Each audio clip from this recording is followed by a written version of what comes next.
하나님께서 인간을 창조하실 때에 한 사람 한 사람 창조하신 거 아시죠? 아담을 먼저 지으시고 그 다음에 하와를 지으시고 또 가인도 낳고 아벨도 낳고 또 아벨 대신에 셋을 낳고 이렇게 그 하나님께서는 각 사람 한 사람씩을 창조하셨다. 한꺼번에 먼지를 확 날리면서 다 사람 되라 뭐 이렇게 하신 게 아니고 한 영혼 한 사람을 창조하셨다. 그 의미 가운데는 우리는 한 사람이 하나님 앞에 독대해서 책임적인 존재로 살아야 된다고 하는 의미가 있다는 것을 보게 됩니다. 그래서 우리가 하는 것은 이 개인주의가 아닌 개별 생활을 하고 있다. 이것은 세포인데요, 세포. 세포는 독립적인 하나하나가 개체이면서도 서로 연결해서 이 하나의 이 생물체를 만들어가고 있습니다. 이 의미는 뭐냐면 한 세포가 독립적으로 건강해야 다른 모든 그 생명체의 구성이 건강한 구성체가 된다라고 하는 것을 의미하고 있습니다. 그래서 우리는 개인주의는 아니지만은 개별적 생활이, 개별적으로 하는 우리 신앙 생활이 얼마나 중요하다 하는 것을 오늘 성서는 우리에게 말씀하고 있는 것이죠. 그래서 이 오늘 성경 말씀 그 13절을 우리 한번 같이 읽겠습니다. 시작. 그런즉 우리가 다시 서로 비판하지 말고 도리어 부딪힐 것이나 거칠 것을 형제 앞에 두지 아니도록 하라. 그래서 개별적인 생활에서 첫 번째 얘기하는 것은 뭐냐면 걸림돌로 살지 말라. 여러분 걸림돌 알죠? 이렇게 길이 이렇게 있는데 옛날에는 포장하는 이 방법이 없어서 길을 그냥 흙길을 그냥 비포장 골목길 그러면 거기에 그 돌뿌리가 있어가지고 한 번씩 걸려서 넘어졌던 그런 경험들이 있지 않습니까? 이것이 걸림돌입니다. 그래서 우리가 신앙생활 한다고 하는 사람들이 이 걸림돌이 돼서는 안 된다. 다른 사람의 시험거리가 돼서는 안 된다. 대신 나를 희생하고 봉사함으로써 나를 밟고 험한 길을 갈 수 있도록 디딤돌이 돼야 된다는 거예요. 디딤돌. 그래서 우리는 각자 나를 밟고 갈 수 있도록 예수님을 밟고 우리가 일어서서 살아가는 것처럼 우리는 걸림돌이 되지 말고 디딤돌로 살아가라고 말씀하십니다. 그러면서 두 번째 같이 14절 15절 같이 읽습니다. 내가 주 안에서 알고 확신하노니 무엇이든지 스스로 속된 것이 없으되 다만 속되게 여기는 그 사람에게 속되니라. 만일 음식으로 말미암아 내 형제가 근심하게 되면 이는 내가 사랑으로 행하지 아니함이라. 그리스도께서 대신 죽으신 형제를 내 음식으로 망하게 하지 마라. 자, 시시하게 이거 먹는 거 하나 때문에 예수님께서 피로 값주고 사서 구원한 영혼들을 실족하게 만들어서는 안 된다. 그래서 우리 개인 생활이 왜 중요하냐 하면은 걸림돌 돼서 안 되고 남을 넘어지게 안 되고 남을 망하게 하는 삶으로 살아도 이것은 안 된다고 말씀합니다. 그 다음에 세 번째로 21절과 22절 같이 읽습니다. 음식으로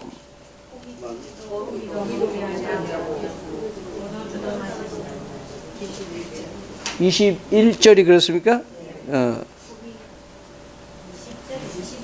예, 20절 시작. 음식으로 말미암아 하나님의 사업을 무너지게 하지 말라. 만물이 다 깨끗하여 거리낌이 없는 먹는 사람에게는 악한 것이라. 고기도 먹지 아니하고 포도주도 마시지 아니하고 무엇이든지 네 형제로 거리게 하는 일을 하는 아름다우니라. 자, 거리낌으로 하지 말고 거리낄 것을 제공하지 말고 그 말이죠. 내가 깨름직한 일들을 자꾸 일을 벌려서 살면은 안 된다. 그러니까 우리는 맑고 깨끗한 마음으로 그 자신의 양심의 가책이 올 수 있도록 언행을 해서는 안 되고, 정말 거리낌이 없이 우리 바울 사도가 아그리파 왕 앞에서 내가 지금까지 살면서 누구에게나 거리낌이 없이 내가 복음을 전했다. 내가 정말 여한 없이 열심히 인생을 살았노라고 했던 그 말씀을 봅니다. 요한일서 2장 10절에 그의 형제를 사랑하는 자는 빛 가운데 거하여 자기 속에 거리낌이 없느니라. 그렇게. 그 다음에 네 번째로는 의심하지 말라고 얘기를 합니다.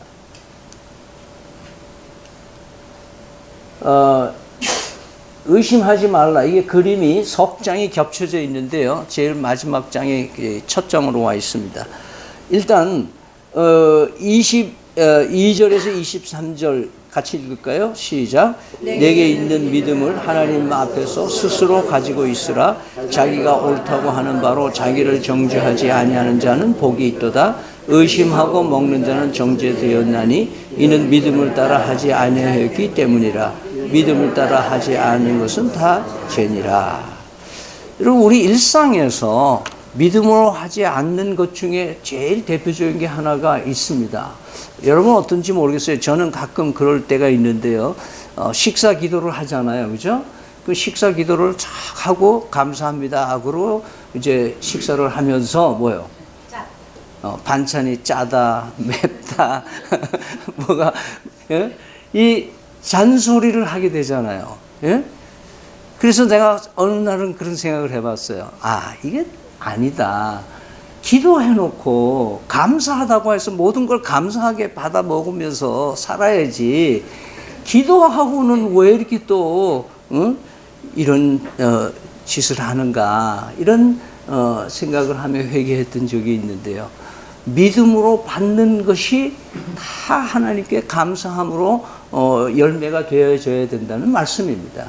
이 그림은 고넬로라고 하는 사람 집에 베드로가 들어가서 그 고넬로의 온 집안 사람들을 예수 믿게 한 장면입니다.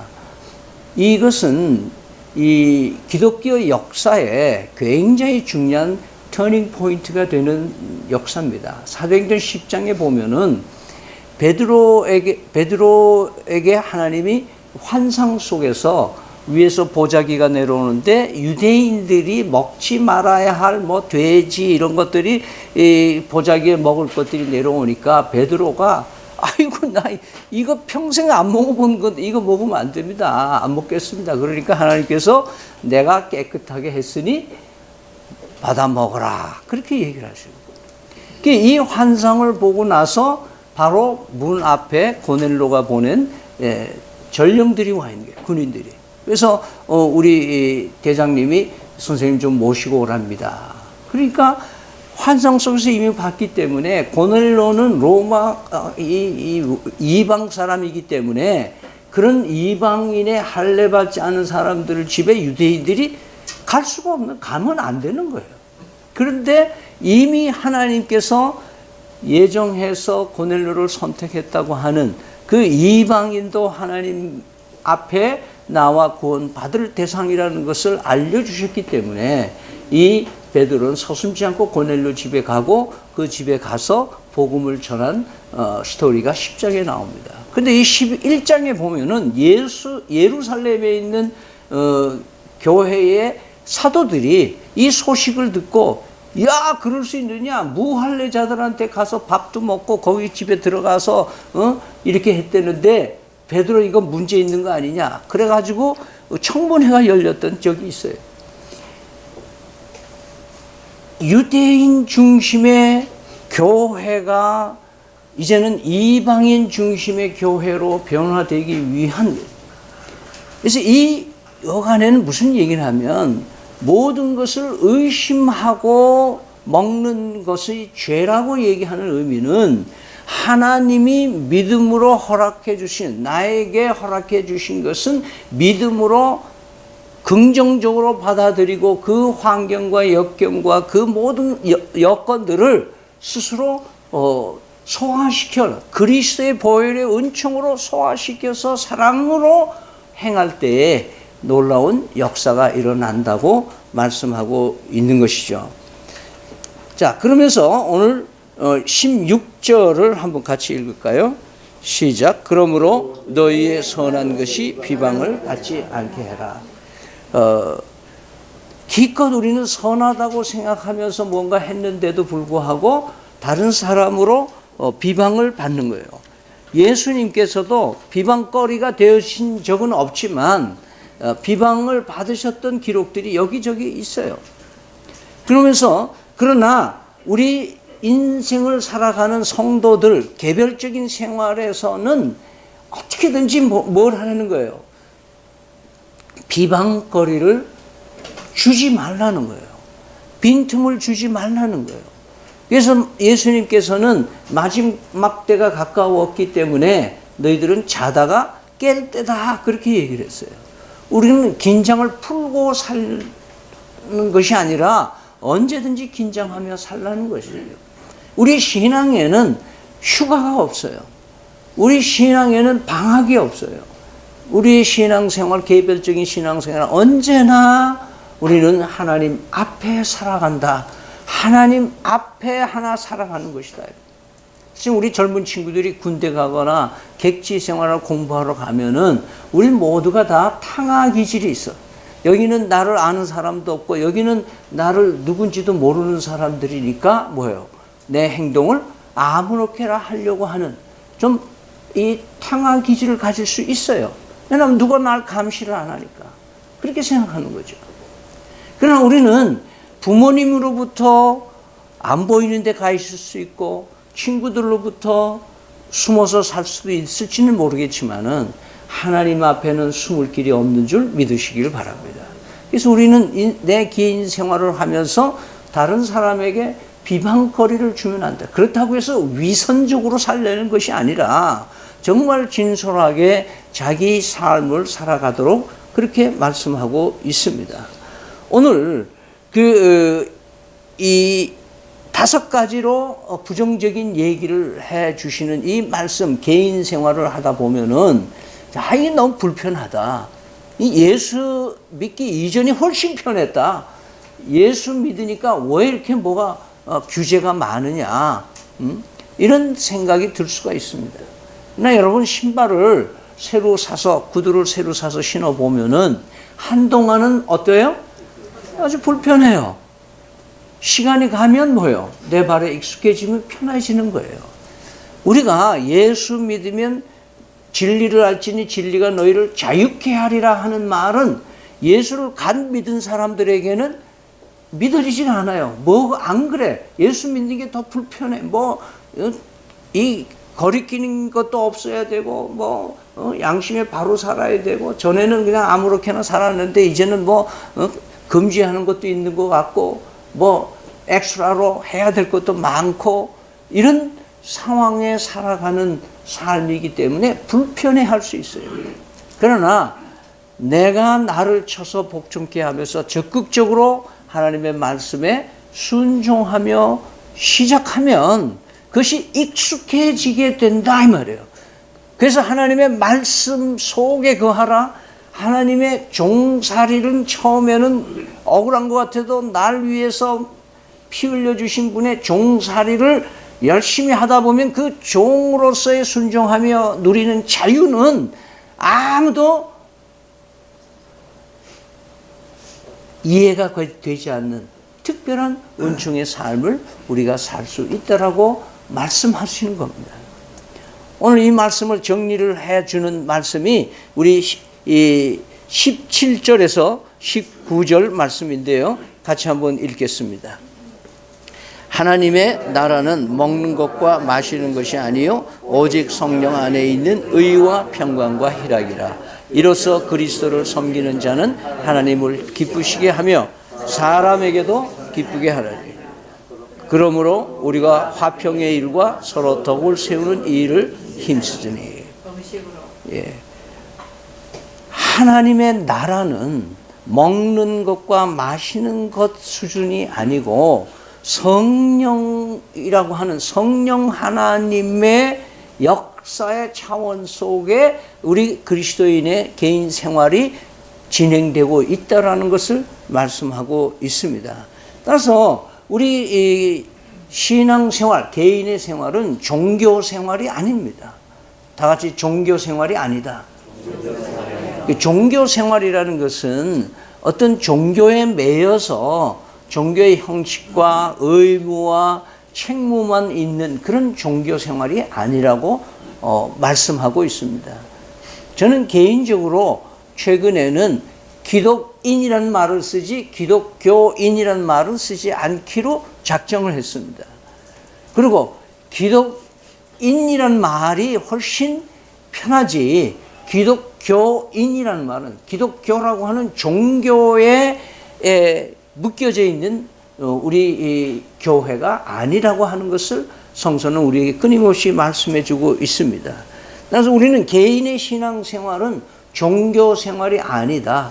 형식에 매여서 무슨 의무를 다하면 완성이 되고 하는 그런 것이 아니라 그것은 신앙생활이라는 것은 하나님과 사랑의 관계라고 얘기해요. 관계. 여러분 모든 전자제품을 여러분이 구입했을 때 점검을 하고 설명서를 읽고 제일 해야 될 부분이 뭐죠? 플러그인, 전기 전원을 꽂아야 돼. 연결이 돼야 돼. 다시 말해서 예수를 그리스도로 믿는 믿음이 먼저 돼 하나님과의 관계가 성립되어야만 그때 비로소 뭐예요? 우리의 새로운 차원의 삶이 시작되고 하나님의 원하시는 매뉴얼대로 작동이 시작되는 거예요. 명령이 먹혀 들어가는 거예요. 하나님의 공급하심이 이루어지는 거예요. 그래서 우리 신앙생활은 종교적인 어떤 외형적인 것을 갖추는 것이 아니라 하나님과의 관계가 우리의 개인 생활에 선제되어야 된다고 말씀하고 있습니다. 그 의미는 다른 의미로 말하면은 나는 하나님의 관계를 떠나서는 잠시도 제 역할을 제대로 동작할 수 있는 몸이 아니라고 하는 것을 우리에게 말씀하고 있는 것이죠. 그래서 우리는 잘못하면 종교적인 생활을 자꾸 하면 어떻게 되느냐? 뭘 하긴 하고 많이 공로도 쌓고 업적도 남기고 많은 사람에게 뭔가 보여주는 것도 있고 어떤 이 직위도 자기 이 신분도 변화되는 것 같고 많은 발전이 있는 것 같은데 실제로 뭐예요? 종교적인 노력만 했지 한 번도 그 하나님이 원하시는 뜻을 본인의 삶 속에서 실현해 본 적이 없는 사람들이 많아요. 왜냐하면 하나님과의 관계를 맺지 않고 종교 생활만 하기 때문에. 그래서 교회를 열심히 다니고 교회 열심히 봉사하는 거 굉장히 훌륭한 일이긴 하지만 하나님과의 관계가 절단된 상태에서 하는 종교 생활로는 되지 않는다는 것입니다. 그래서 성경은 끊임없이 우리에게 말씀하고 있는 것은 네 힘으로는 못 산다 그 말이에요. 내 힘으로는 살 수가 없다 그 말이에요. 하나님의 에너지를 받지 않으면 내가 하나님의 플러그인이 되지 않으면 전기를 꽂지 않으면 어떤 역사도 일어나지 않는다. 그러니까 우리는 내가 실제 뭐가 힘이 있어서 살아가는 신앙의 생활을 하고 영적 전투에서 이기기도 하고 막 그런 이 시소를 타듯이 업앤다운 하면서 살아가는 그런 성령의 싸움이 성령의 역사가 우리 속에 있는 것은 내가 아니고 뭐요? 내 안에 거하시는 그리스도의 영이 나를 통해서 일하고 계시기 때문에 가능하다는 것을 잊지 마시기 바랍니다. 그냥 내가 제대로 나는 살 수 있다라고 하는 사람은 신앙인이 아니요. 그 사람은 신앙인이 아니요. 자기 신념이 있는 사람이지. 신념과 신앙이 그렇게 차이가 나는 거예요. 그래서 성령 하나님이 우리 안에 거하시면 우리가 권능을 받고라고 사도행전 1장 8절에 말씀하는 것은 바로 거기에 있습니다. 그래서 우리의 삶에는 화평의 일을 할 수 있고 덕을 세우는 일을 할 수 있는 근거는 바로 성령 하나님이 내 안에 역사하시기 때문에 가능하게 된다는 거예요. 그래서 성령 하나님이 내 안에 거하신다는 의미를 빌 브라시라고 하는 분은 그 소체자에서 이렇게 설명을 하는 거예요. 내가 내 마음의 왕좌에서 내려오고 그리고 그 왕좌에 예수님을 모셔야만 예수님의 통치가 내 속에서 이루어지는 것이 성령 충만이다 그 말이죠. 다시 말하면 하나님이 내 안에 거하시면서 나를 통해서 하시고자 하는 일을 하게 해 드릴 때에 비로소 뭐예요? 성령의 역사하심이 나의 삶을 통해서 이루어진다라는 것을 말하고 있습니다. 그래서 우리 17절 한번 같이 읽을까요? 하나님의 나라는 먹는 것과 마시는 것이 아니라 오직 성령 안에 있는 의와 평강과 희락이라. 그래서 우리가 성령 안에서 의로울 수 있다라고 하는 거예요. 의로워지는 것이 아니라 의롭다 함을 받는 것은 예수 그리스도의 의가 십자가를 통해서 나에게 전이 돼서 믿음을 통해서 하나님께서 그리스도의 의가 내 안으로 심겨진다. 그래서 이것을 임플란트라고 해요. 내 안에 예수님의 의가 덧입혀져요. 예수님의 옷을 덧입혀주듯이 나를 보실 때에 그리스도의 옷을 내가 입고 있으니까 나를 의롭다고 보시는 하나님의 칭의의 교리가 바로 이 의미인 거예요. 이것은 언제 가능하냐? 성령 안에 있을 때만 가능하다.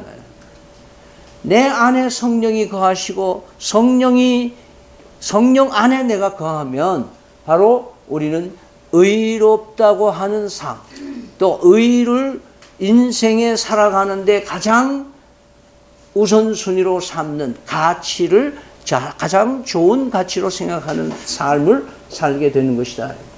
성령 안에서 평강이란 말은 어떤 환경에서 편안함을 가질 수 있는 성령 안에 있는 그리스도 안에 있는 사람은 누구와도 격이 없이 살 수 있는 그런 넉넉한 마음을 가지게 되는 사랑에 심겨진 사람이 될 수 있다.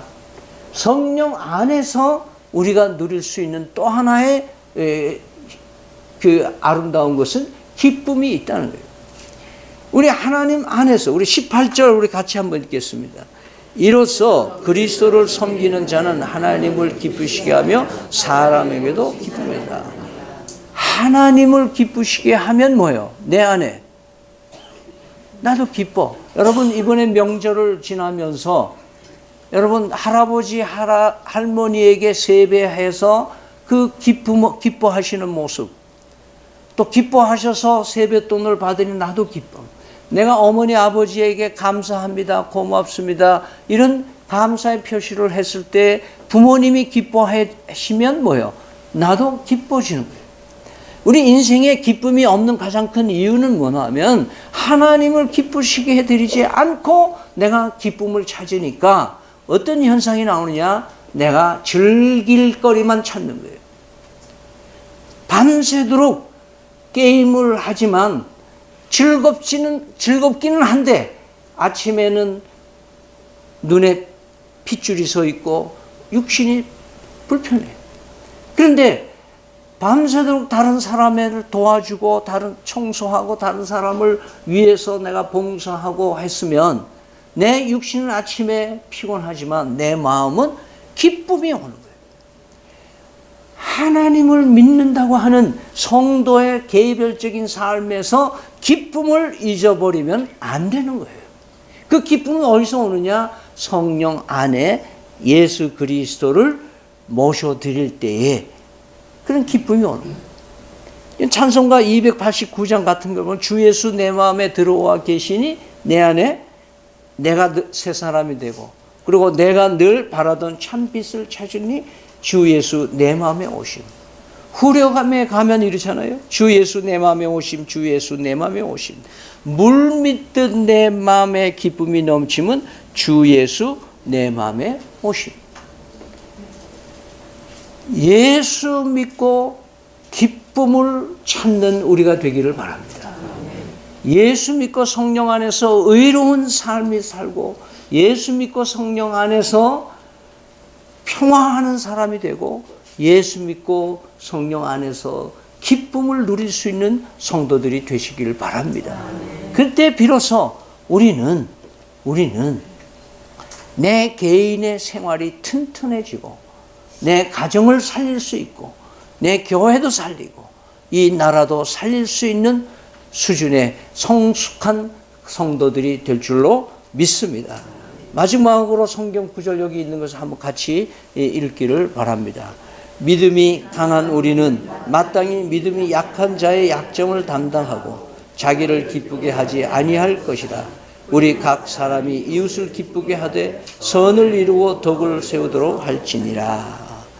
우리가 하나님 앞에 산다고 하는 그런 개별적인 삶, 그 개인 신앙이 얼마나 우리의 삶을, 나 자신의 삶을 풍요롭게 할 뿐 아니라 다른 사람을 풍요롭게 한다는 사실을 잊지 마시기 바랍니다. 그래서 내 개인이 예수님을 보배로 삼는다는 것은 얼마나 큰 축복인지 모릅니다. 여러분, 독일에서 전해오는 그런 이야기가 하나 있는데요. 농촌에서 성실하게 사는 젊은 부부가 있었습니다. 이들은 굉장히 착하고 열심히 살았기 때문에 어느 날 밤에 어느 노인이 나타나가지고 동쪽으로 한 12km 정도 가면 큰 나무가 있다. 근데 그 나무를 베어라. 그 나무를 베면 좋은 일이 있을 거다. 그래서 이 부부가 시키는 대로 정말 12km 정도 가니까 큰 나무가 있습니다. 그래서 열심히 둘이서 땀을 흘리면서 톱질을 해서 그 나무를 쓰러뜨렸습니다. 근데 나무를 쓰러뜨리니까 새들은 날아갔는데 거기에 새 둥지 안에서 새 알이 2개가 나오는 거예요. 그런데 그 새 알 2개 중에 하나를 까보니까 금반지가 하나 나오는데 거기에 써있기를 무슨 소원이든지 이 금반지를 끼고 말하면 소원을 이루어준다. 그렇게 됩니다. 그래서 이 두 사람이 신이 나서 이 반지를 가지고 집으로 왔어요. 그래서 두 부부가 서로 야 우리가 뭐 하지? 집 달라 그럴까? 뭐 돈을 달라 그럴까? 뭐 건강을 달라 그럴까? 뭘 달라 그럴까? 여러 가지로 둘이서 논의하고 얘기하고 막 하다 보니까 너무 소원 빌 게 너무 많아. 근데 둘이서 나중에 결정을 내린 거예요. 여보, 우리 이거 괜히 그러지 말고 이거 그냥 잘 장롱에다 보관해 놓자. 그래서 소원을 말하지 않고 무슨 소원이든지 하면 들어주는 반지가 우리 집에 장롱에 있다라는 그 마음을 든든하게 하고 둘이서 오히려 뭐요? 열심히 일을 한 거예요.